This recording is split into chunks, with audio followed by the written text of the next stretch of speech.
I come from an unusual background to be working for peace because I graduated from West Point. I served in the Army for 7 years. I was deployed to Iraq and left the Army as a captain. But what initially got me interested in peace was growing up in a very violent household. My father fought in the Korean and Vietnam Wars. He had a lot of war trauma. And growing up in a very violent household, I developed a lot of behavioral problems as a child. I was kicked out of elementary school for fighting. I was almost kicked out of middle school. I was suspended in high school for fighting.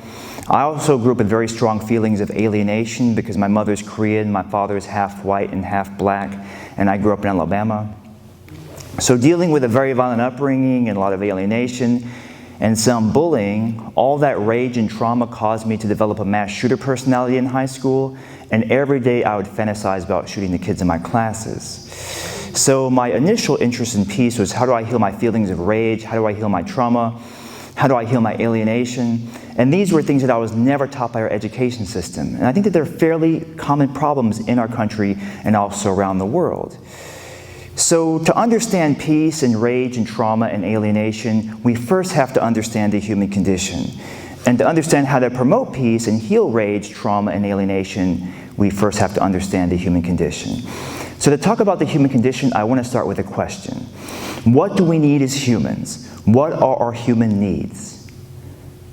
So we're all human, right? So what do we need as humans? Love. Love. Shelter. Shelter. Food.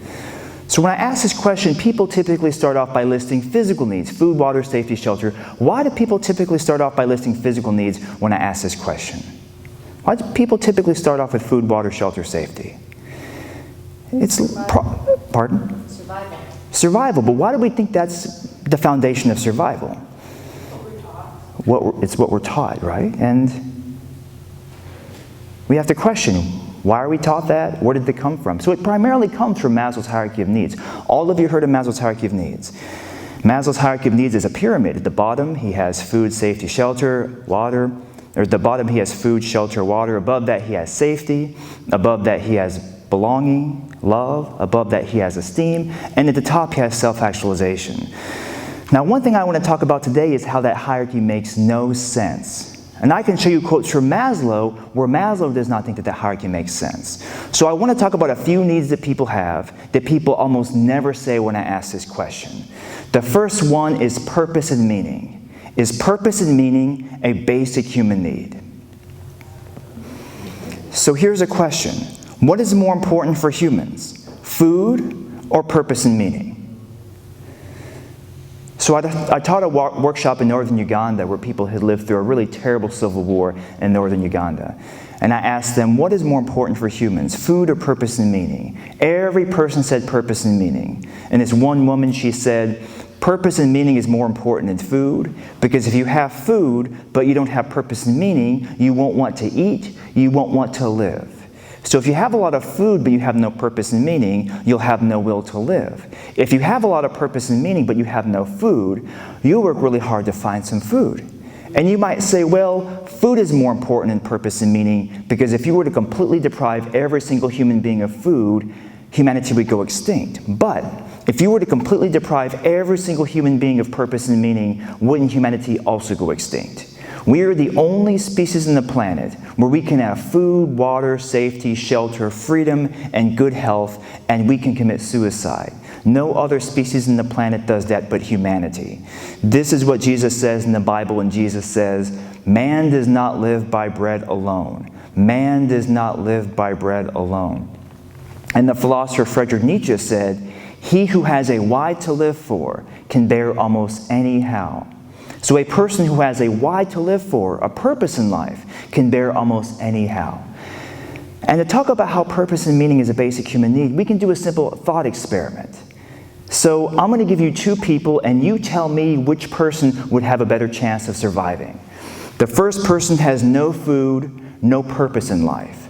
The second person has no food and has a lot of purpose in life, has a higher purpose in life. Who would have a better chance of surviving?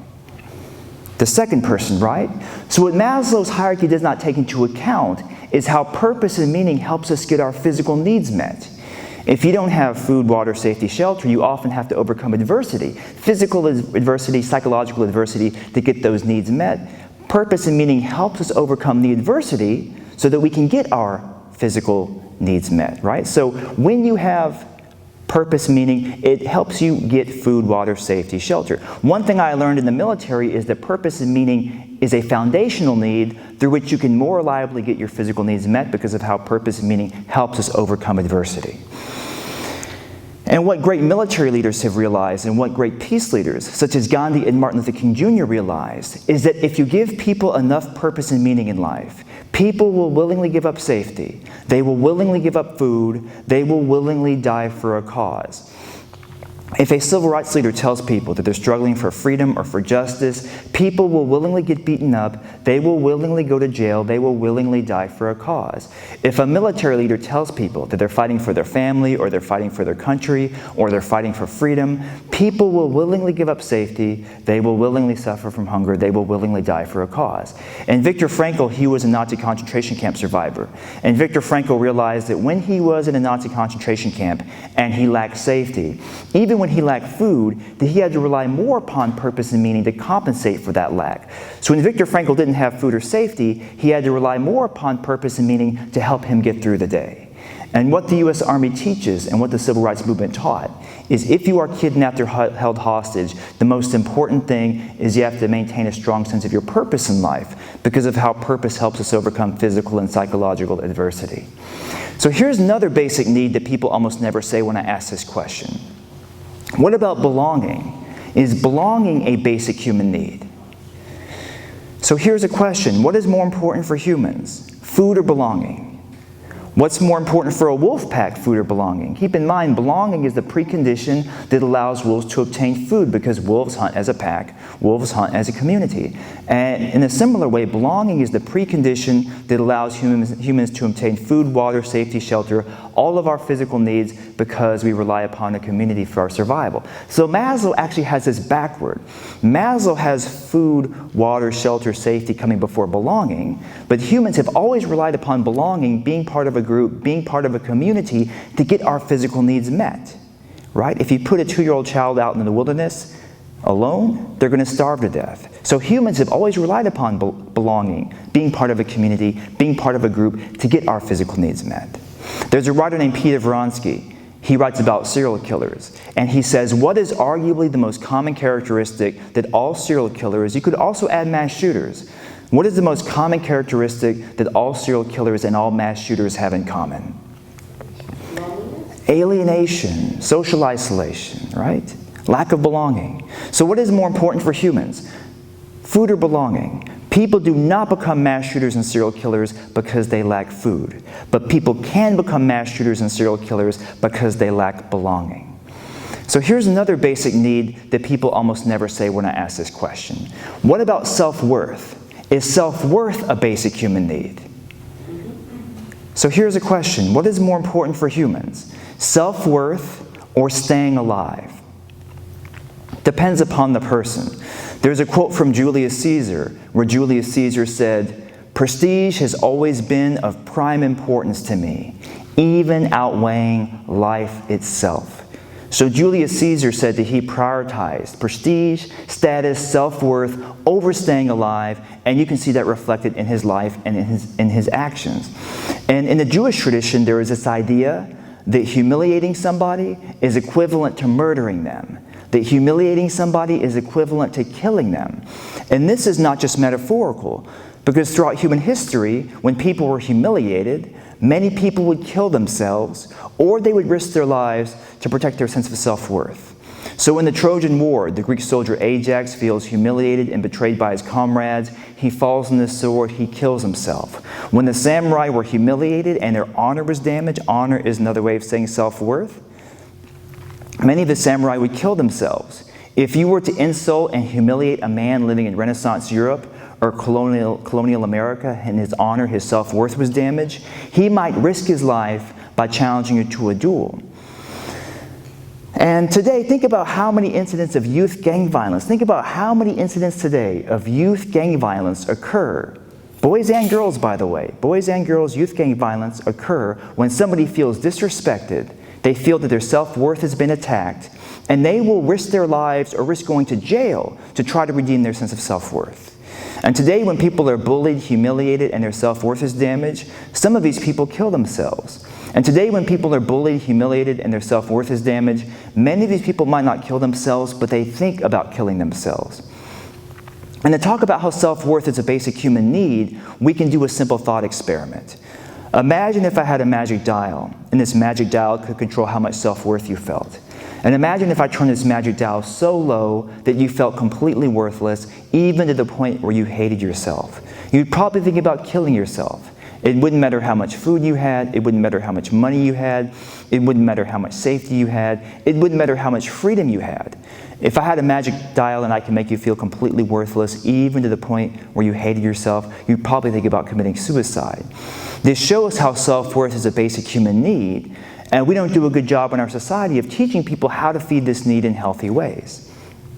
And think about an example where people prioritize self-worth over food, over health, even over staying alive. Think about anorexia, which can affect men and women, affects women to a much higher degree. Did you know that between 5 and 20% of people who get anorexia end up dying from it? And today, when people's self-worth is wounded, they might not kill themselves quickly the way Ajax did. They might not kill themselves quickly the way a samurai would, but they do kill themselves slowly through drug addiction, alcoholism, stress, or some other means. So the importance of helping people feel valued, worthy, appreciated, how important that is for the human condition. So here's another basic need that people almost never say when I ask this question. What about explanations? Are explanations a basic human need? The human need for explanations. As far as we know, we are the only species on the planet. When lightning strikes the ground, we say, why did that happen? Was it Zeus throwing lightning bolts? Was it Thor?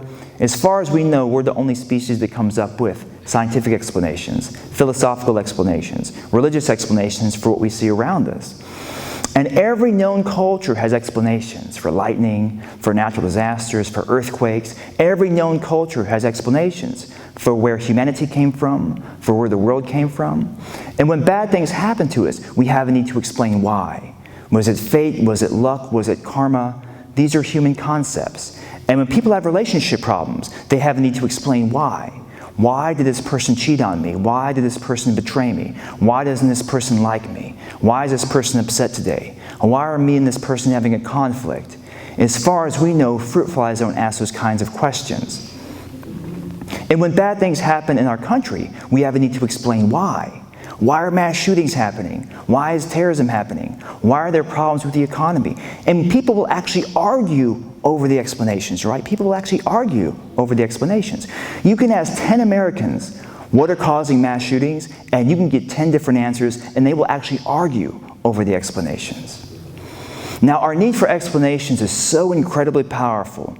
Our need for explanations is so incredibly powerful that if people do not have an accurate explanation, they will come up with an inaccurate explanation, right? So if you go back 1,000 years ago to medieval Europe, people 1,000 years ago in medieval Europe didn't know what caused plague. They didn't have microscopes. They didn't know what viruses and bacteria were. So what were two of the dominant explanations of what caused plague in medieval Europe? One was that plague was caused by the planets. Another was that plague was caused by the wrath of God. And what was the dominant medical paradigm in Europe and the Middle East for almost 2,000 years? From the 5th century BC with Hippocrates through the 19th century, what was the dominant medical paradigm in Europe and the Middle East? It was the 4 humors. Anybody here today remember what the 4 humors are? It was blood, phlegm, yellow bile, and black bile. So if you went to a doctor 500 years ago and you had a fever, the doctor would probably say, well, the reason why you have a fever is you have too much blood in your body. So we have to let the blood out of your body. And if you had a problem with your liver, the doctor would probably say, well, the reason why you have a problem with your liver is you have too much blood in your right hand, so we have to let the blood out of your right hand. They didn't know back then in Europe and the Middle East that blood actually circulates around your body. Did any of you know about George Washington's last day of life? So on George Washington's last day of life, he had fever and inflammation. His doctors bled him 4 times. He lost 80 ounces of blood, which was 40% of his blood volume. Right? So his doctors meant well, but as the old saying goes, the road to hell is paved with good intentions. They didn't understand what was causing the illness, because again, if you don't have an accurate explanation, you will come up with an inaccurate explanation. Now, these explanations create a worldview, And other animals have physical needs for their survival, but humans, we have some unique psychological needs for our survival. One of the unique psychological needs we have for our survival is we have to have a worldview, which is comprised of explanations. What I mean by this is if you threaten someone's worldview, they will often react to you as if you were threatening their physical body. Because if you lose your worldview, if everything you believe to be true ends up not being true, you will lose your mind, you will go insane. So if you threaten someone's worldview, they will often react to you as if you were threatening their physical body. This is why when Galileo said the earth goes around the sun, the Catholic Church threatened him and censored him. And have any of you had the experience where you have talked to somebody about religion or politics and they have become aggressive towards you? Do humans ever do that? Now, this aggression often takes a form of posturing. Sometimes this aggression can become lethal. There are examples where people will kill each other over political, religious differences. Now, in nature, if an animal postures and the posturing does not work, the animal has the fight or flight response. The animal can create physical distance between itself and the threat.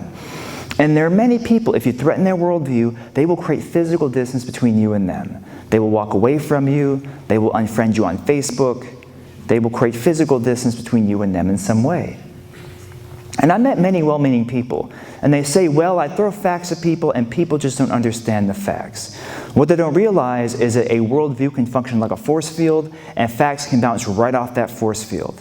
A human being is not a computer where you type in information and people just process the information. A worldview can function like a force field. Facts can bounce right off that force field. Any of you seen that happen before? So what is more important for humans, having a worldview or staying alive? The adult human brain cannot function without a worldview. This is why 3- and 4-year-old children start asking a lot of questions. They're seeking explanations. They're trying to formulate their worldview. A 4-year-old child is asking, why is the sky blue? Why does it rain? Where do babies come from? Little children ask so many questions, adults can get annoyed with them. So something a 4-year-old child needs, explanations, worldview, is nowhere on Maslow's hierarchy of needs. It's nowhere on the hierarchy. Now, according to Maslow's hierarchy of needs, if people don't have food and safety, all they care about is food and safety. But in reality, if people don't have food and safety, does their need for explanations go away or does it go up? It's going to increase because people are going to start asking questions. They're going to ask, why are my crops dying? What's causing this drought? Where did all the water go? Why is terrorism happening? Why are mass shootings happening? When people don't have food, water, and safety, they don't just want food, water, and safety. They also want answers. And do you see how explanations are a foundational need through which we can more reliably get our physical needs met? When you have explanations, accurate explanations for why things happen, do you see how you can more reliably get food, water, shelter, safety, right? And how, again, it's not a Maslow's hierarchy of needs, but when you have explanations as a foundation, that allows you to more reliably get your physical needs met because you understand why things happen. So do you see why Hitler was so appealing to people? Hitler offered people purpose and meaning. He offered them belonging. He offered them self-worth through a sense of national and racial superiority.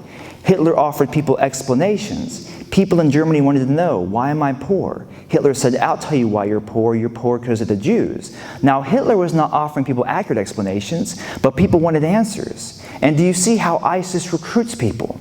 Imagine you're a Muslim living in France, you feel alienated, you're treated like you're worthless, you're treated like a second-class citizen. ISIS offers you purpose, meaning, belonging, self-worth, explanations for why you're being mistreated, explanations for how the world works. And what you see throughout history over and over and over again is that many people will die for these things. So I've met many well-meaning liberals, conservatives, socialists, libertarians, and they view humans in primarily materialistic terms. And they have this naive view of the world that if everybody has enough material things, we're all going to be happy, we're all going to live in peace. That is not how humans actually are. Look at people in Hollywood. People in Hollywood have lots of money, they have fame. People in Hollywood can suffer from drug addiction, alcoholism, depression, anxiety, even suicide. Osama bin Laden was rich. The September 11th hijackers weren't poor people. Most mass shooters in this country are not poor people. Most serial killers in this country are not poor people. So there's something else going on. So I was reading Erich Fromm. Erich Fromm was a psychologist, and he was critiquing Sigmund Freud. And Sigmund Freud said that all of our human problems come from trying to fulfill our physical needs, our need for food, water, safety, sex. And Erich Fromm said that Sigmund Freud was incorrect. Erich Fromm said, when human beings have satisfied all of our physical needs, that is not when our problems end, that is when our problems truly begin. So the Iliad is almost 3,000 years old. The Iliad is an almost 3,000-year-old book. And there's a scene in the Iliad where Zeus, the king of the gods, is looking upon humanity, and he says, "There is nothing alive more agonized than man of all that breathe and crawl across the earth." There is nothing alive more agonized than man of all that breathe and crawl across the earth. So 3,000 years ago, people realized that no other species on the planet has the range of mental problems that humans have. No other species on the planet self-destructs from drug addiction or alcoholism. No other species on the planet looks in the mirror and says, "Ah, crap, I don't like how these pants make me look." No other species on the planet is joining ISIS and neo-Nazi groups. If you look at ISIS and neo-Nazi groups, all their members are humans, right? There aren't any chimpanzees or dolphins in ISIS. So what we have to understand is that there are two different kinds of poverty. You have material poverty. You can also have poverty of purpose, malnutrition of meaning, poverty of belonging, poverty of self-worth, poverty of explanations based on truth, poverty of a worldview that has high ideals. Now, people can suffer terribly from material poverty. People can suffer terribly from material poverty. People can also suffer terribly from the second kind of poverty. We could call it a kind of spiritual poverty.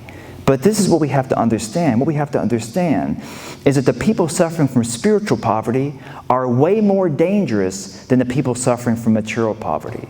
That if a person has unhealthy sources of food and water, that person is not nearly as dangerous as somebody who has unhealthy sources of purpose, meaning, belonging, self-worth, and explanations. Keep in mind, conquerors throughout history do not wage war because they lack food and water. Hitler did not want to rule Germany and conquer Europe because he was hungry and thirsty. We also have to understand how so much of the material poverty in the world is caused by this kind of spiritual poverty. If somebody's purpose in life is to accumulate as much money as they can with no regard for anybody else, do you see how that causes material poverty for people? If somebody's worldview and self-worth and belonging is based on a racist ideology, do you see how that can cause material poverty for people? So to understand the nature of material poverty, you have to understand people's worldviews. What are their explanations for how things work in the world? How do they define their self-worth or their belonging or their purpose in life, right? These things are all interconnected. So humans, we have 9 non-physical needs. I've just gone over 4. But we have 9 needs that are not physical in nature. And I want to talk about all 9 of those needs and talk about how trauma can become tangled in those needs and create various kinds of distortion.